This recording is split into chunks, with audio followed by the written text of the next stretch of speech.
ارشاد فرمایا حسین منی وانا من حسین. بات بڑی سمجھنے کی ہے. باپ بیٹے سے نہیں ہوتا، بیٹا باپ سے ہوتا. نواسا نانے سے ہوتا ہے، نانا نواسے سے نہیں ہوتا. حضور علیہ الصلوۃ والتسلیم نے فرمایا کہ حسین منی، حسین مجھ سے ہے، اس میں کوئی شک ہی نہیں ہے کہ خمیر رسول حسین ہے، خون رسول حسین ہے، اور حسین فاطمہ سے ہے،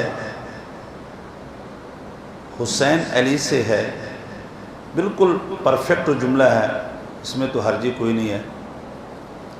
مگر یہ جو محاورہ ہے نا جملہ وَأَنَا مِنْ حسین، میں حسین سے ہوں، آپ کو اردو میں کوئی محاورہ نہیں ملے گا. آپ ڈھونڈ لیں اردو میں ایسا کوئی محاورہ نہیں ہے. ہاں ایک جگہ پر یہ جملہ بولا جاتا ہے، ایک جگہ پر. یہ محاورہ کب بولا جاتا ہے؟ کہ بڑے آدمی کے اوپر کوئی مصیبت آ پڑے، کوئی پریشانی آ پڑے اور ستم آ پڑے اور وہ گرنے لگے، اور گرتے کو اگر اس کا کوئی بچا لے، اس کی اولاد میں سے کوئی بچا لے، اس کی چھوٹوں میں سے کوئی بچا لے، اس وقت کہتے ہیں بیٹا آپ نے ہماری پگ بھی بچا لی ہے، ہماری عزت بھی بچا لی ہے، اور ہمیں بھی نئی زندگی دی ہے. یہ مصیبت کے وقت کہتے ہیں، خوشحالی میں کوئی نہیں کہتا. خوشحالی میں میں نہیں کہتا ہوں کہ محسن جو نا میں مجھ سے محسن ہوں. اب میں محسن کوئی کام کرے گا تو بولوں گا نا میرے بھائی، ایسا تھوڑی ہے کہ میں محسن سے کھڑا ہو گیا کیوں ہو جاؤں بھائی. سیدھی سیدھی بات ہے بھائی، ایسے نہیں ہوتا میرے بھائی. تو بہرحال آپ اندازہ لگائیں کہ حضور علیہ الصلوۃ والتسلیم ارشاد فرماتے ہیں حسین منی، حسین مجھ سے ہے، اس میں کوئی شک نہیں ہے. مگر جب کوئی مصیبت آ پڑتی ہے، کوئی مشقت آ پڑتی ہے، کوئی صعوبت آ پڑتی ہے، کوئی پریشانی آ پڑتی ہے، تو پھر بندہ کہتا ہے کہ اس بچے نے میری عزت بچا لی، اس بچے نے مجھے زندگی دے دی، اس بچے نے مجھے حیات دے دی، نئی زندگی دے دی. یہ اس وقت کہا جاتا ہے. بات بڑی سمجھنے کی ہے. میں مولوی بڑا وہ جو ہے آپ کو لگتا ہے کہ میں گرم مزاج مولوی ہوں، مگر بات بڑی سمجھنے کی ہے. ابھی کربلا لگا نہیں تھا، ابھی کربلا لگا نہیں تھا، ابھی حسین میدان میں اترے نہیں تھے، ابھی حسین میدان میں گئے نہیں تھے، حسین نے کربلا کا یزید کا سامنا نہیں کیا تھا. یہ جملہ تو میرا حبیب پہلے کہہ کر کے گیا تھا. تو میرے حبیب کو پتا تھا کہ لوگوں آج تم یہ دیکھ رہے ہو کہ میں حسین مجھ سے ہے، جب کہ میدان کربلا لگے گا تب تمہیں پتا چلے گا کہ میں حسین سے ہوں. کربلا تو نہیں لگا تھا نا اس وقت، نہیں لگا تھا میرے بھائی. تو پتہ یہ چلا حضور علیہ الصلوۃ والتسلیم 11 ہجری میں ان کا وصال شریف ہوتا ہے. 60 ہجری میں حسین رضی اللہ تعالیٰ عنہ شہید ہوتے ہیں. 39 سال پہلے حضور صلی اللہ علیہ وسلم نے بتا دیا تھا میرے دین پر ایک مشکل آ پڑے گی، پریشانیوں کے پہاڑ آئیں گے اور پریشانیوں کا ایک طوفان اٹھے گا، ایک جو ہے نہ تھمنے والے زلزلے اور طوفان اٹھے گا. اس وقت اگر میری پگ کو، میرے دین کو بچانے کے لیے، سہارا دینے کے لیے اگر کوئی سامنے آئے گا، اس وقت حسین آئے گا. جو کام میرے حسین نے 40 سال بعد کرنا تھا میرے حبیب نے پہلے بتا دیا تھا. اچھا ایک اور بات بھی ہے، بات بڑی سمجھنے کی ہے. حضور علیہ الصلوۃ والتسلیم نے ایک بات تو بتا دی، دوسری بات جو اس سے سمجھ میں آتی ہے کہ حضور نے فرمایا حسین منی، حسین مجھ سے ہے، حسین مجھ سے ہے اور میں حسین سے ہوں. گویا کہ ہمیں لوگ کہتے ہیں کہ یار تم کہتے ہو کہ نبی صلی اللہ علیہ وسلم مشکل کشا ہیں، تم کہتے ہو فاطمہ زہرا رضی اللہ تعالی عنہ مشکل کشا ہیں، مولا علی مشکل کشا ہیں، یہ تو کسی نے مدد نہیں کی۔ اور میں کہتا ہوں میرے حبیب صلی اللہ علیہ وسلم نے 40 سال پہلے بتا دیا تھا۔ لوگوں آج تم دیکھ رہے ہو کہ میں حسین مجھ سے ہے، اور 40 سال کے بعد یہ ثابت ہو جائے گا کہ میں حسین سے ہوں۔ گویا کہ میرے حبیب نے بتا دیا حسین کے ساتھ جو بیتے گی، حسین کے ساتھ جو گزرے گی، نبی کے خاندان پر جو بیتے گی، جو گزرے گی، میں ابھی بتا رہا ہوں حسین ثابت قدمی پر رہے گا، حسین استقامت کا پہاڑ ہوگا، حسین صبر و استقلال کا پہاڑ ہوگا، حسین کے قدم ڈگمگائیں گے نہیں، کیونکہ یہ بشارت میرے حبیب نے پہلے بتا دی تھی۔ بشارت تو ہوتی ہے۔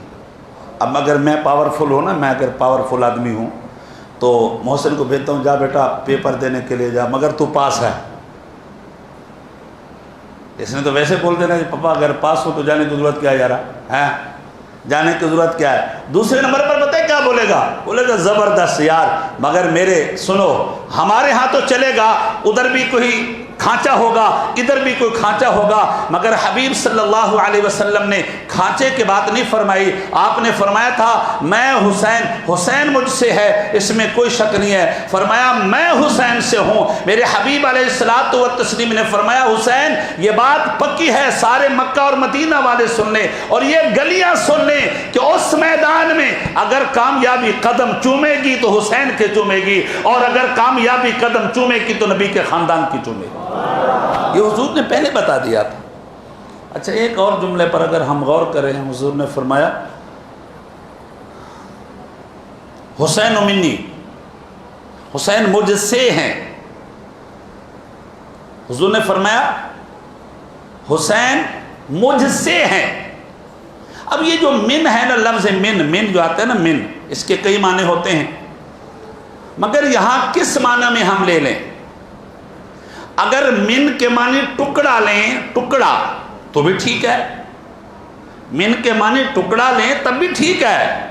حضور علیہ الصلوۃ والتسلیم نے ارشاد فرما دیا گویا کہ حسین میرے وجود کا ٹکڑا ہے، میرے دل کا ٹکڑا ہے۔ اور میرے حبیب علیہ الصلوۃ والتسلیم نے ارشاد فرمایا لوگوں یہ بات یاد رکھنا، جس نے اہل بیت کے ساتھ مسالمت اختیار کی اور اہل بیت کے ساتھ صلح کر لی، مجھ محمد کی صلح ہے۔ جس نے اہل بیت کے ساتھ مسالمت کی اور جو ہے ان کو سلامتی کے ساتھ رکھا، میرے محمد سے بھی اس کی سلامتی ہوگی، اور جس نے میرے اہل بیت کے ساتھ بغض رکھا، میں محمد کا بھی اس کے ساتھ بغض ہوگا۔ یا رسول اللہ وجہ کیوں ہے؟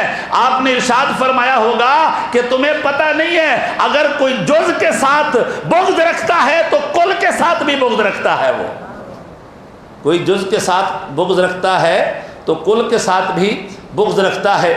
تو حضرات محترم، اللہ تبارک و تعالیٰ کے حبیب صلی اللہ علیہ وسلم نے ارشاد فرمایا حسین منی وانا من حسین، کہ میں حسین سے ہوں۔ حضور صلی اللہ علیہ وسلم حسین سے کیسے ہیں؟ علماء نے ایک اور بھی لکھا ہے، اور ملا علی قاری نے لکھا ہے کہ حضور علیہ الصلوۃ والتسلیم نے گویا کہ یوں ارشاد فرمایا، جیسے آپ نے فرمایا تھا نا من کنت مولا فعلی مولا، کہ جس کو مجھ سے محبت ہوگی علی سے بھی محبت ہوگی۔ یہ مطلب نہیں ہے جس کا میں مولا کا مطلب لوگوں نے یہ سمجھا ہے کہ بھائی جس طرح میں مرتبہ نبوت پر فیض ہوں تو معاذ اللہ علی بھی مرتبہ نبوت پر فیض ہیں، اور جس طرح جو ہے انبیاء علیہم الصلوۃ والتسلیم میں میری ریاست خلافت ہے اور میرا نبوت کا ایک درجہ ہے، مولا علی رضی اللہ عنہ کا بھی اسی طرح نبوت کا درجہ ہے، ایسا نہیں تھا۔ آپ نے فرمایا تھا جو مجھ سے محبت کرے گا اس کے لیے ضروری ہے کہ وہ علی سے بھی محبت کرے، جو مجھ سے پیار کرے گا اس کے لیے ضروری ہے کہ وہ علی سے بھی پیار کرے، جو میرا ہوگا اس کے لیے ضروری ہے وہ علی کا بھی ہو جائے۔ مگر آئیے میں آپ کو ایک اور بات بڑی عجیب سی سناتا ہوں کہ حضور علیہ الصلاۃ والتسلیم نے، بخاری میں موجود ہے کہ حضور صحابہ فرماتے ہیں کہ حضور صلی اللہ علیہ وسلم کے، اللہ اکبر، پاس حضور کی نواسی تھی ایک، وہ حضرت زینب رضی اللہ تعالی عنہ کی بیٹی تھی، نواسی تھی اور بیٹی تھی۔ اور بخاری میں موجود ہے کہ حضور علیہ الصلاۃ والتسلیم جب نماز پڑھانے کے لیے تشریف لاتے تو وہ نواسی کو اپنے ساتھ لاتے، ان کا نام امامہ تھا، ان کا نام امامہ بنت زینب بنت محمد، یعنی نبی صلی اللہ علیہ وسلم کی نواسی تھی۔ اور یہ وہ نواسی تھی کہ جب سیدتنا فاطمہ زہرا رضی اللہ تعالی عنہ کا وصال شریف ہونے لگا، آپ نے مولا علی کو کہا تھا کہ علی، میرے وصال کے بعد اگر تو اور دوسری شادی کرے، کسی سے بھی کرے، وہ تیرا ایک نیا مسئلہ ہے، مگر میری خواہش ہوگی کہ میری بھانجی سے جو ہے وہ نکاح کر لینا، زینب کی بیٹی سے نکاح کر لینا، تاکہ وہ میرے بچوں کے لیے مفید بھی رہے گی، اور میری بہن ہے اور میری مصر ان کی نگہبانی بھی کرے گی۔ یہ حضرت زینب رضی اللہ تعالی عنہ کی بیٹی تھی امامہ۔ حضور صلی اللہ علیہ وسلم جب تشریف لاتے تو اپنی نواسی کو ساتھ لاتے۔ صحابہ فرماتے ہیں ہم نے عجیب منظر دیکھا، وہ بچی چھوٹی تھی، حضور کاندھے پر بٹھائے رکھتے، ثنا پڑھتے، قرات کرتے، اور جب اذا سجدہ، جب سجدے لگتے، وضعہا، ان کو جو ہے وہ نیچے بٹھا دیتے، پھر سجدے کرتے۔ سجدہ کرنے کے بعد جو ہے وہ جو ہے پھر حضور صلی اللہ علیہ وسلم جب کھڑے ہوتے تو پھر اٹھا کر کے اس کو کاندھے پر بٹھا لیتے تھے۔ یہ بخاری میں موجود ہے، پھر کاندھے پر بٹھا لیتے تھے۔ اللہ اکبر، میں مقابلہ نہیں کر رہا ہوں، اس لیے کہ یہ بات اٹل ہے کہ نبی کی 4 صاحبزادیاں ہیں، مگر جو مقام اور مرتبہ خاتون جنت کا ہے، وہ مقام اور مرتبے کے اعتبار سے اس درجے پر آپ کی کوئی بیٹی نہیں ہے، لیکن ذات کے اعتبار سے، وجود مصطفیٰ کے اعتبار سے، حضور کے گھر میں پیدا ہونے کے اعتبار سے، حضور کا جو ہے وہ خون کے اعتبار سے، حضور کے تخم کے اعتبار سے، حضور کے جو ہے وہ اصل کے اعتبار سے وہ ان کی بیٹی ہے، اس میں کوئی شک نہیں ہے، اس میں کوئی شک نہیں ہے۔ تو اب اندازہ لگائیں، ایک بیٹی کی اولاد کو جو ہے کاندھے پر بٹھا بھی لیتے ہیں، پھر رکوع میں چلے جاتے ہیں، پھر کھڑے ہوتے ہیں تو پھر کاندھے پر بٹھا لیتے ہیں، اور ایک بیٹی کی اولاد کو یہ مقام حاصل ہے کہ خود نہیں بٹھاتے، بلکہ جب وہ سجدے میں جاتے ہیں، آقا سبحان ربی العظیم کہنے کے لیے جاتے ہیں، سبحان ربی العظیم کہنے کے لیے جاتے ہیں، اور اللہ کی جو ہے وہ اللہ کی بارگاہ میں سجدہ کرتے ہیں، سبحان ربی الاعلیٰ کہتے ہیں، حسین خود سوار ہو جاتا ہے، حسین خود سوار ہو جاتا ہے۔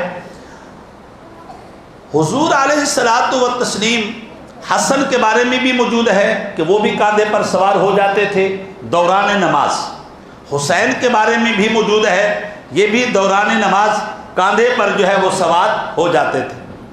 ایک صاحب مجھے کہنے لگے، علامہ صاحب یار اللہ کا مہربانی کیا کرے، آپ کہتے ہیں چھوٹے چھوٹے بچے اٹھا کر کے لاتے ہو یار، اور دیکھو حضور صلی اللہ علیہ وسلم کے چھوٹے چھوٹے بچے ساتھ ہوتے تھے، حضور صلی اللہ علیہ وسلم کے نواسے ساتھ ہیں، تو یہ چھوٹے چھوٹے بچے لانے کی کیا کوئی مسئلہ نہیں ہے، بھائی ٹینشن نہیں ہے۔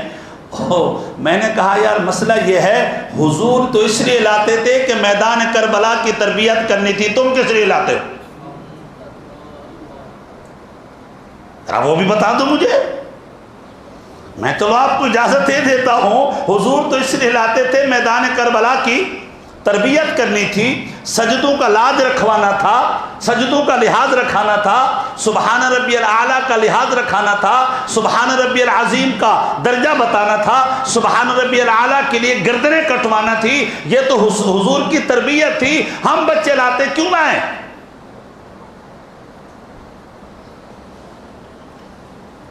اس میں ایک حدیث ہے، حضور علیہ الصلاۃ والتسلیم نے فرمایا کہ الحسین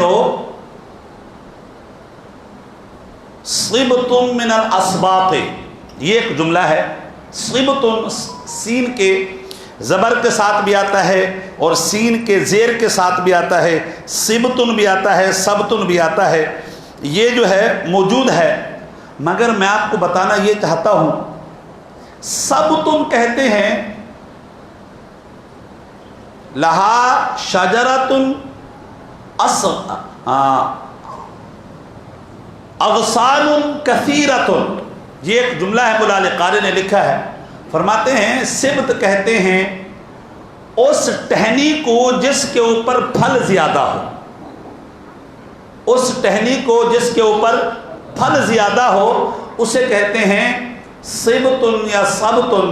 اب سوال یہ ہے کہ حضور صلی اللہ علیہ وسلم نے امام حسین کو سبت مصطفیٰ کیوں کہا، امام حسین کو جو ہے یا سبت مصطفیٰ کیوں کہا یا اسبات من النبی کیوں کہا، یہ بات یاد رکھیے گا، کیونکہ حضور نے گویا کہ بتایا کہ ایک درخت ہے اور اس کی شاخیں بہت زیادہ ہیں، ایک درخت ہے اس کی برانچیں بہت زیادہ ہیں، ایک درخت ہے اور اس کی حصص جو ہے وہ بہت زیادہ ہیں۔ گویا کہ حضور نے فرمایا ایک حسین سے قیامت تک اگر محمد کی نسل چلے گی تو ایک حسین سے چلے گی،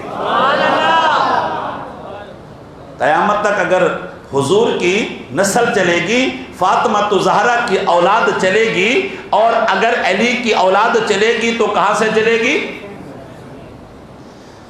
ایک صاحب جو ہے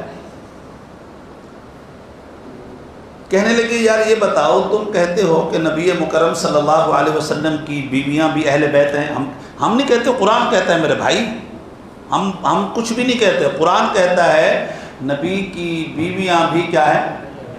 اہل بیت ہیں۔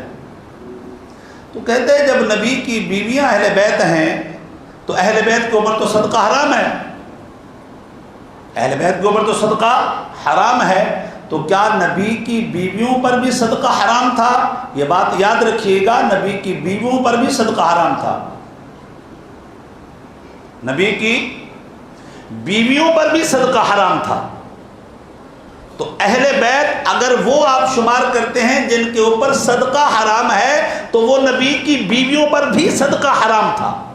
مگر آپ کو پتہ ہونا چاہیے، ہم لوگ جب زکوٰۃ ادا کرتے ہیں تو مسائل پوچھتے ہیں نا، ہم تو آپ کو بتایا جاتا ہے کہ آپ زکوٰۃ ادا کریں گے، ہاشمی سید کو نہیں دیں گے اور ہاشمی سید کے غلام کو بھی نہیں دیں گے، ہاشمی سید کو بھی نہیں دیں گے، ان کے غلام کو بھی نہیں دیں گے۔ تو صاحب مسئلہ یہ ہے کہ تمہاری بخاری میں لکھا ہوا ہے کہ حضرت بریرہ رضی اللہ تعالیٰ عنہ جو کہ غلام باندھی تھی حضرت عائشہ صدیقہ رضی اللہ تعالیٰ عنہ کی، اور انہوں نے اس کو آزاد کر دیا تھا، انہوں نے اس کو آزاد کر دیا تھا۔ نبی کی بیوی پر صدقہ حرام، جس طرح نبی کے بیٹوں پر صدقہ حرام تو ان کے غلاموں پر بھی صدقہ حرام۔ اب نبی کی بیوی پر تو صدقہ حرام ہے، مگر بریرہ رضی اللہ تعالی عنہ تو صدقہ لیتی تھی،